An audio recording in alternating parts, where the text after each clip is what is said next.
ان کی آواز میں اتنا درد تھا کہ جس کے 5 بیٹے ہیں اس کا باپ چوراہے پر رکشہ چلاتا ہے. ہمارے لیے تو ڈوب مرنے کی بات ہے کہ ہم اپنے والدین کے ساتھ ایسا کیسے کر سکتے ہیں.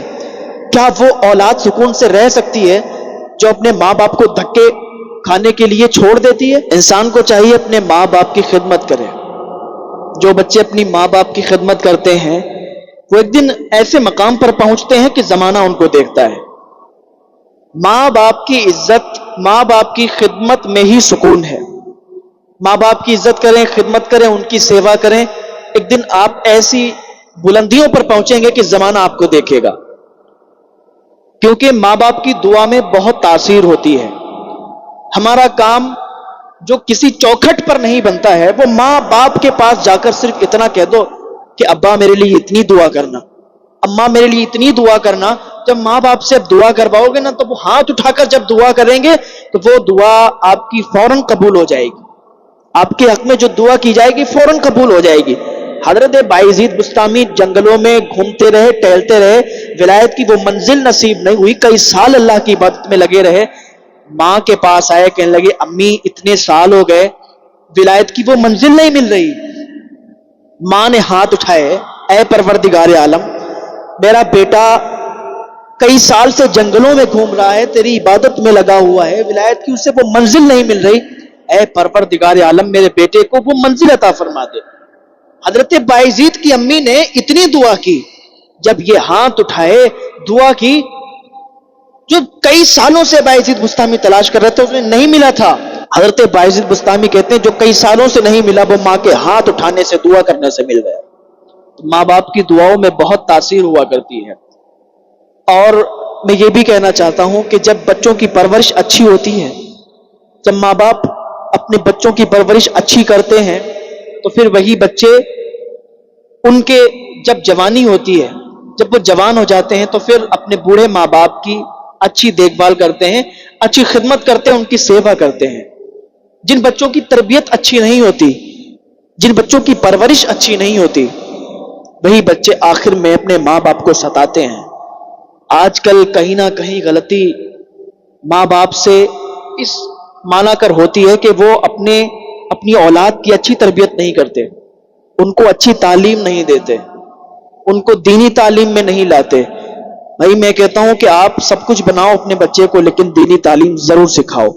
اگر آپ اپنے بچے کو دینی تعلیم سکھاؤ گے، آپ حضور کی سیرت بتاؤ گے، حضور کی سیرت پڑھاؤ گے، سکھاؤ گے تو آپ کا بچہ آپ کا فرما بردار ہو جائے گا. حضور کی باتیں سن سن کے، حضور کی باتیں یاد کر کے، سیکھ کر کے، اور وہ آپ کا بچہ آپ کی بھی خدمت کرے گا، آپ کی بھی عزت کرے گا، اور کوئی بھی اس کا بڑا ہوگا اس کی بھی عزت کرے گا.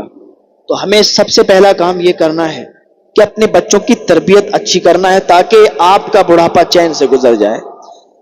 میں یہی عرض کر رہا تھا کہ ایک باپ تھا، ایک بوڑھا باپ، اس کے 3 بیٹے، تینوں جوان بیٹے، تینوں اپنے اپنے کاموں میں مشغول. جب اس کی عمر زیادہ ہو گئی اور بڑھاپے کا زمانہ آ گیا، یعنی وہ بوڑھا ہو گیا، تو سب سے چھوٹے بیٹے کے گھر پہ رہتا تھا. چھوٹا بیٹا کیا کرتا تھا؟ چھوٹا بیٹا مزدوری کرتا تھا، دن بھر مزدوری کرتا تھا، کھیت میں کام کرتا تھا، شام کو تھکا ہارا آتا تھا، پھر والد کی خدمت کرتا تھا. اس کے بھی بیوی بچے تھے، وہ بھی بیوی بچے والا تھا. تو اس شخص نے دیکھا کہ میرا بیٹا اتنا کام کرتا ہے، مزدوری کرتا ہے، پورا پورا دن کام کرتا ہے، شام کو گھر پہ آتا ہے، تو ہمیں چاہیے کہ ہم اس کا بوجھ نہ بنے. بھائی اس کو بھی لگتا ہوگا کہ ابا یہاں پڑے رہتے ہیں اور کوئی کام نہیں، کوئی کچھ نہیں. اس کی بھی طبیعت خراب رہتی تھی. اس نے کہا چلو میرا دوسرا بیٹا ہے، اچھا کماتا ہے، اچھا کھاتا ہے، اس کے یہاں چلتے ہیں. یہ کیا تھا، اپنے دوسرے والے بیٹے کے گھر چلا گیا. دوسرا والا بیٹا وہ جو تھا تاجر تھا، بہت زیادہ امیر تھا، بہت زیادہ پیسے والا تھا. جو اس کے گھر گیا، جانے کے بعد کہا بیٹا میں کچھ دن یہاں رہنے آیا ہوں. تو اس نے کہا ابا رہو آپ، کوئی دقت نہیں مجھے. تو تھوڑے دن رہنے لگا. تھوڑے دن جب رہا تو بیٹے کا رویہ بدل گیا، بیوی اس کا بھی رویہ بدل گیا. بیوی اپنے جو ہے شوہر سے کہتی تھی کہ یہ کتنے دن رکیں گے، یہ کتنے دن یہاں رک کے جائیں گے، کیونکہ ان کا کھانسنا مجھے اچھا نہیں لگتا. اور ان کی عمر ہو گئی ہے، ان کی طبیعت خراب ہے، ان کو روٹی دینا پڑتا ہے، میرے بھی بچے ہیں، ایسا ہے ویسا ہے. پھر لڑکے کا بھی رویہ بدل گیا. جب یہ بدلے رویہ دیکھے اس نے تو پھر اس نے کہا کہ اب یہاں رکنا بہتر نہیں ہے، تیسرے والے بیٹے کے گھر چلتے ہیں. اچھا یہ بچپن بھی کیسا بچپن ہوتا ہے، جب بچے چھوٹے ہوتے ہیں تو ماں باپ کے پاس جاتے ہیں، کوئی کہتا ہے بابا میرے ہیں، کوئی کہتا ہے اماں میری ہیں. لیکن جب یہ بڑھاپے کا زمانہ ان کا آتا ہے، بچے جوان ہو جاتے ہیں، پھر کیا ہوتا ہے؟ پھر کوئی کہتا ہے نہیں باپ تو تیرے گھر رہیں گے، دوسرا کہتا ہے نہیں اماں تیرے گھر رہیں گی.